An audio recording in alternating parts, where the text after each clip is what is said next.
Hello, I want to give you a quick update on everything that's been going on, and I also would like to do a tattoo story because I think that'll be fun.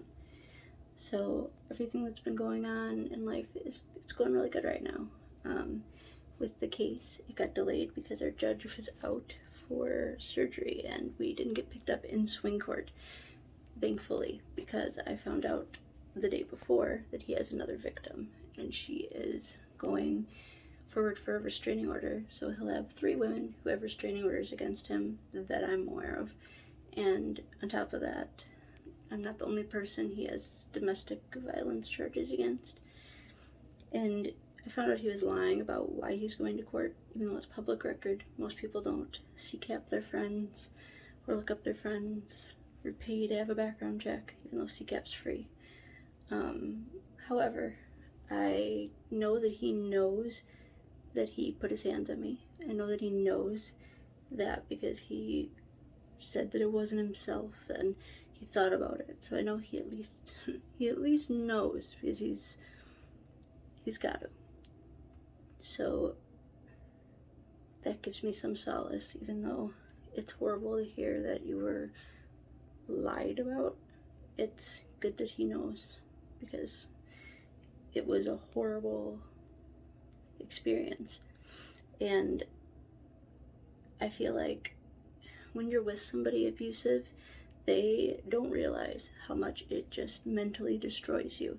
It makes you a person that you're not. It makes you worried and jealous and hypersensitive and paranoid, and it makes you so afraid that you want to do things to make them leave so they will not continue to hurt you, but you also don't want to make them so upset that they will hurt you and not leave, or hurt you before they leave. And it just becomes this whirlwind where you're trying to get your life to be okay. Is it worse if you're around? Is it worse if you're not? Like, what can you do? What safety plan can you get? It's just mind-numbingly terrible. And I'm just so thankful to be out of it. And I couldn't do it without you guys, but most of all, I couldn't do it without my daughters.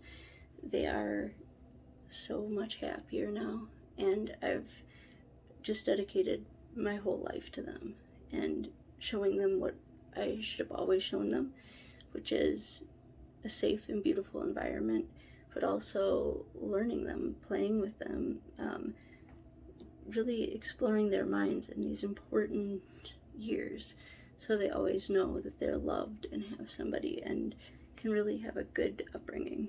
And it's been really wonderful.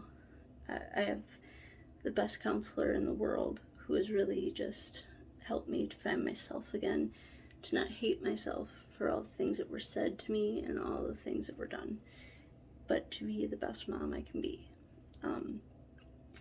My girls are just amazing. Reagan is so attached to me. We are just one of a kind, like 2 of a kind. She's attached at my hip. She's a mama's girl 100%. I mean, she's just is amazing. And Riley is the sweetest, most wonderful, best sister, best big sister in the world. She just is constantly proud of her little sister every time she accomplishes anything, little or big.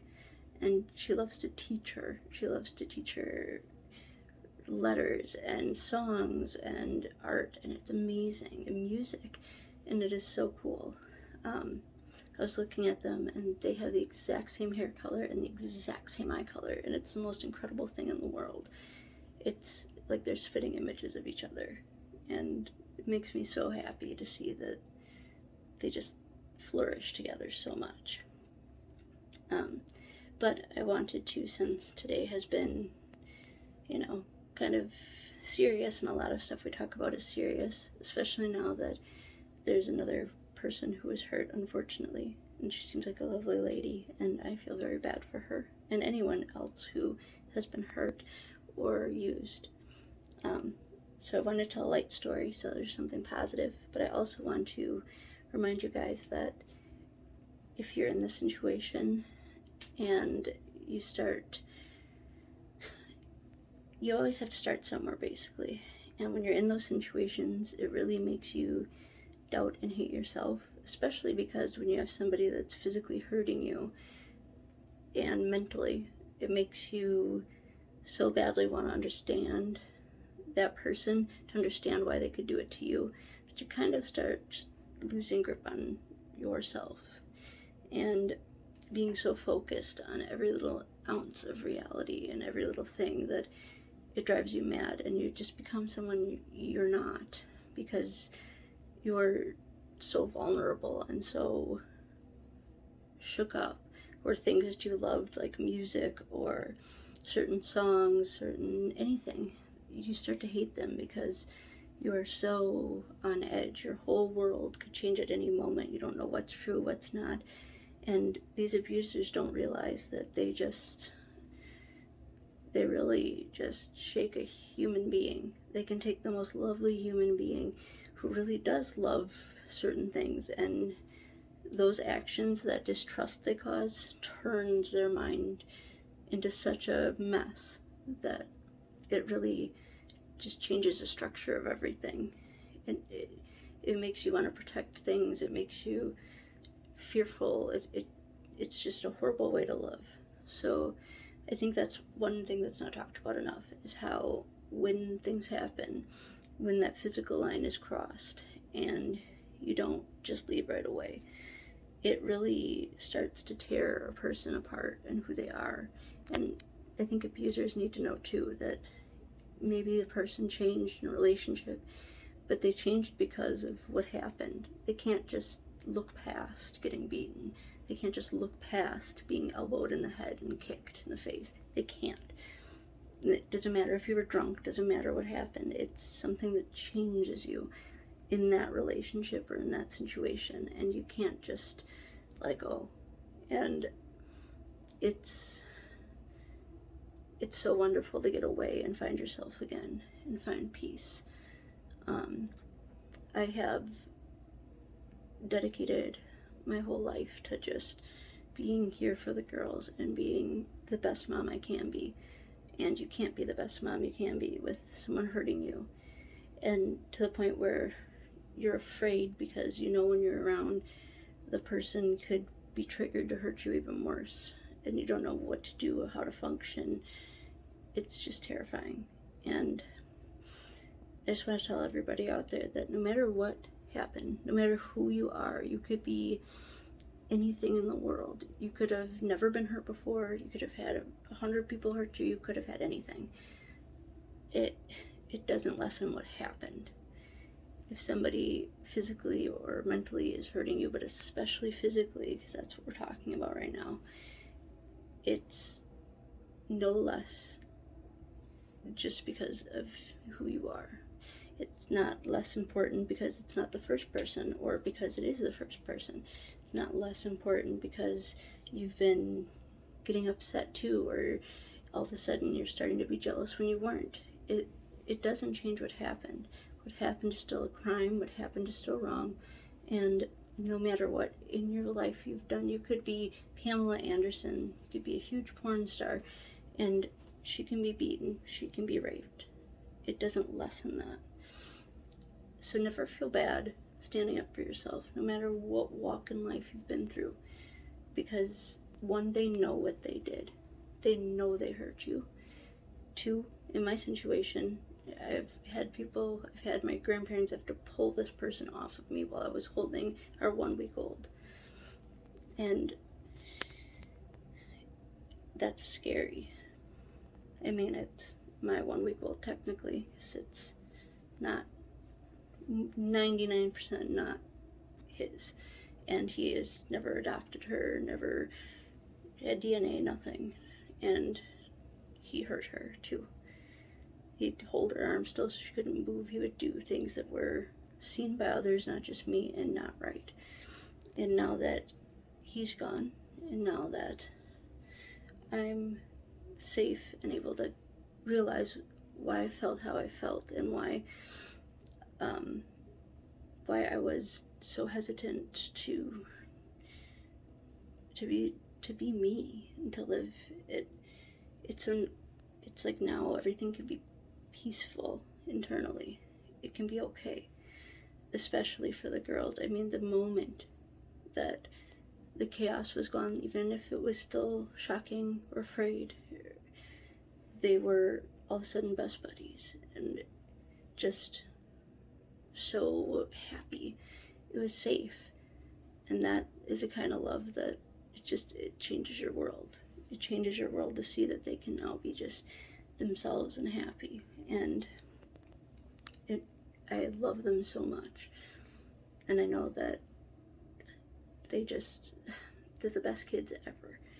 And they deserve the best life ever. And being able to get my life back, and now I'm here every day with them. I am here teaching them, I'm here loving them. They're my world, and they mean everything to me. And it's so cool to see how they flourish now, where they weren't to that degree before. They were beautiful angels, but they weren't flourishing the way they are now. And it's the best thing in the world to see how close they are, and how that's the goal. That's the dream. That's what we all wanted, was to have our best friend be with us and live with us and have a safe home with love. And no matter what happened in my past, in my childhood, or anybody's childhood, that is something that is the best gift of all. They really have each other, and they have just such a good support system. And it's so cool to see how open they are with being loving and kind and caring, and how intricate, and how they're accelerating, and just it takes all those mistakes that you've made in your life, all these bad things, and it lets something be at peace, something be positive. There be a sense of this calm, beautiful, okay with them. And as their mother, it's the best thing ever to see them truly just flourish. I wanted to kind of talk about something lighter, because I think that's important, and talk about tattoos. So, my little one, she loves them. Reagan wants to be just like Mama. She wants to be tattooed, and I told her, you can have no tattoos, or you can have more than Mama. You can have whatever you want. And she really, really just wants to be just like Mama. I think it's so cool now that her and Riley are both a little older. They have identical eye colors, from the swirls in them, from everything. And their hair color is identical too. It is so cool to see. They have different face shapes. Reagan has a lot of like my features in her face, and Riley doesn't have as many, but they just 100% look like little sisters, and it's beautiful. But anyways, they're really good with art and drawing and puzzles and doing just really amazing things. And we were there, and we were drawing, and we were talking about tattoos and art and just pictures. And it made me think I should start to talk about my tattoos on here like I used to want to. Not the only thing. I want to talk about reptiles and animals and keep you updated on life and just everything. But I really wanted to talk about the tattoos as well, because they're an important part of my life. And let's start with the first one. So when I was under 18, I always wanted tattoos, and my very, very religious grandparents who raised me, no, it wasn't okay. There is still not one other person in my entire family that has a tattoo. Nobody. So it was a little bit overwhelming, especially younger, and especially being someone who didn't want to step on anyone's toes. But I knew I needed one. I wanted one. And what I did is I wrote stories. I wrote down, and I didn't write them, technically. I wrote them down, but I didn't write the story. I just illustrated it. So I would write down these true stories that happen in life, whether it be about a person, or whether it was just the name of a person or an event, a thing. And I would draw either a flower or a moth or a butterfly or an image that represented that moment in my life, or whether it was a strong feeling, something that happened, a person. And I wanted my body to be my arc. I wanted it to be my story on my sleeves, my heart on my sleeves, literally. So that's what I started doing. Started taking these events, good and bad, because you can't have a good story with only positivity. It's everything that makes you, and I wanted it to be illustrated on me. So I started picking images and drawing things and really working towards figuring out what I wanted. I had a lot of music and have a lot of music too that describes how I feel and helped me through hard times, and so I got stuff for that as well. But it played along with my life story. And I always thought about it, and the first tattoo that I wanted to have, which is the first tattoo I ended up getting, I wanted it to be a symbol of the whole concept. So I wanted it to be like the cover of the book. I wanted it to stand for, the whole meaning. So I wanted to get stars in some design. And the reason I wanted that is because on the outside they look simple. They look like just a pretty girly tattoo that's there to be either sexually appealing or just pretty. And I wanted some of the stars to have outlines, and some of them to have no outlines, be the shape of the star with like color around it causing that shape. I wanted them to be small and big and just different. And the reason I wanted this is because if you just looked at the cover of the book, you wouldn't think it went too deep. You wouldn't think there was a lot to it or that it was a smart book. It's just stars. But then when you start looking, some things that look like stars are really not a star. There's no outline. It's just a shape that's there because of the galaxy. And some of them are these pristine, perfect etched scars, like scarred in stars. And I wanted that to be a symbol of how there's so much more than meets the eye. It might just be stars, but it's not. So I went in, and the first tattoo I got, because I was kind of afraid of everything with my family, just afraid of the judgment, was a single black outlined star. Got it on my 18th birthday, lower back. And the next week, not even, it was about 4 or 5 days later, I went in and I got a blue outlined star directly above it. Just kind of get used to it. It was getting used to the feeling and just to get something. And then I let that start to heal up. It wasn't quite healed when I made my third appointment. And I told her what I wanted in sense of for the story. And I told her nothing more than I wanted stars and exactly what I just said. The story of what it meant. But no direction, no pattern, no, nothing to look at to say this is what I want. And I told her to freehand it. And she freehanded a tattoo that's up 3/4 of my spine and across my back and lower back and everything. And it turned out so beautiful. It was one of the 2 most painful tattoos I've ever had in my life. But it's so beautiful and I loved it so much. And I kept it like that for many years. And I started noticing that she did it in a way that fit my body beautifully. Like I thought it perfectly went and curved up my spine, just a tiny little bit coming off it, going down, and then towards the lower back it widened and had more. So it was like all the way up the spine, tiny little bit on the sides, going down, and then the whole lower back. And it really sexually emphasized my shape, and I thought it was beautiful. Well, as I got older, I wanted to add more, so I gave her money to just make it bigger, make it pretty, and went in, paid her just to do more to it.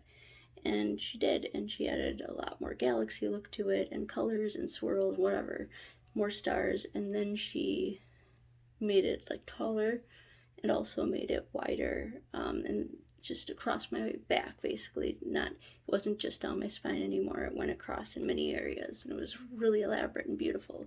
It is. I still have it, obviously. But I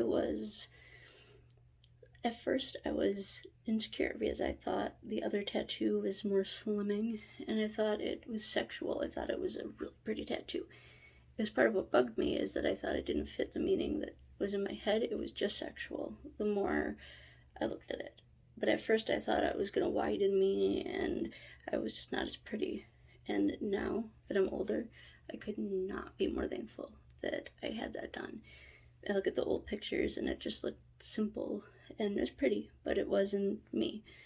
And now, oh my gosh, like, it's everything I wanted it to be. It's the cover. It really is one of those things where the more you look at it, the more different things that you find, the more different stars, colors, shapes kind of within it that you find. And I love that about it because it's exactly what I wanted. And I'm just so glad that it, even though at the time I thought it wasn't going to be the right choice, I'm glad that it was the right choice and that I have it, because it's everything I could ever want it to be. But that was kind of the intro to it, and then I had pieces that I really wanted to get for, for my whole life, and I still have stuff I would like to get now, but I haven't gotten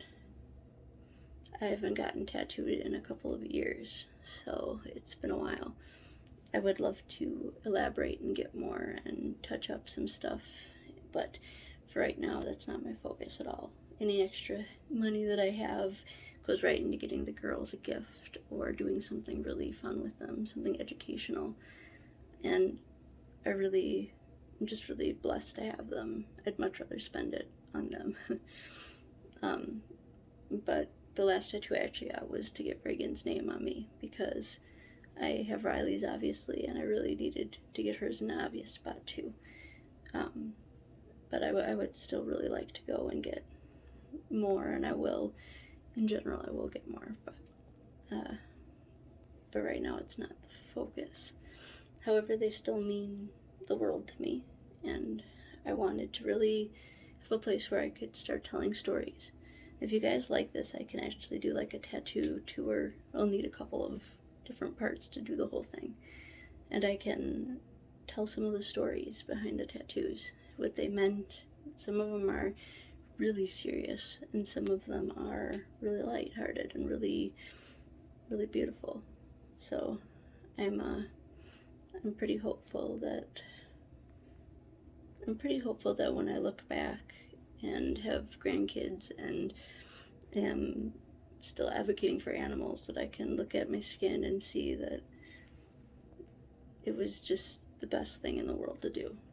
They give me such comfort, and they give me such joy just to know that I accepted my life, basically. Accepted the good, I accepted the bad, and it made the story. And I'm so happy that I have my kids, and that I'm advocating for animals, and that life is peaceful and beautiful, and I'm so close now with my adopted parents, my grandparents. It's just the best I could ever ask for. And I've noticed that the people around me, all of them are true friends. My friend Lindsay, to name one of them, but all of my friends are true, beautiful people who love me for me, and I love them for them. And there's not the fakeness, and not the way it is when you're around somebody so toxic and you can't be yourself, and your life is revolving around how that situation is affecting you, and the nightmares about being physically hurt. It makes life not good, and it changes things for the worst, and it makes you really lonely. And seeing life positively now, and seeing just how everything from the girls to my own mentality has been peaceful, even through hardship. Peaceful. It's beautiful. And I try to make sure that my daughters just have the healthiest life. I don't bring people around them. I'm not going out on dates. I'm home and I'm with them and I'm loving them, and they get to play. They have all these fun toys, these slides and stuff for summer, and they love the snow, and it's just, life is beautiful. And I feel like this would be the perfect time to reflect on other things in life from the past and how it got so good now.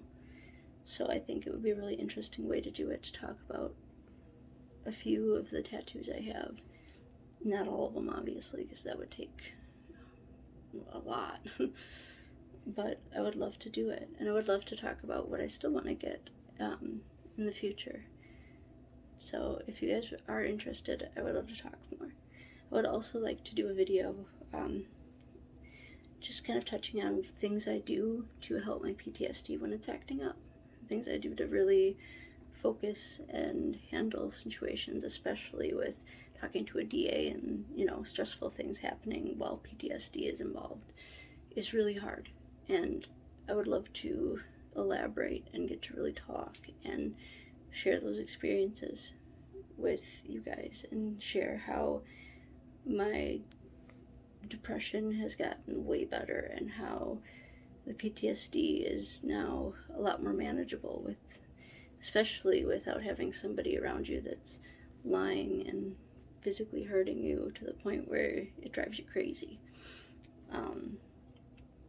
But now that things are peaceful and healed, it's been great, but it took a lot of coping mechanisms, and it took the love for my kids. And I would love to just share. I know that not everybody's a parent, and that's okay. And I'd love to share what I did or what I do that helps me in those moments. If I have a flashback, or if I see an orange car that reminds me of his, or if something happens that just rattles me, I would like to be able to share what I do, and that way maybe I can help some of you guys, or at least let you know you're not alone. I also wanted to say, if you guys would like other topics too, not just, there's a bunch there. There's tattoos and kids, and there's animals and PTSD and my life, everything.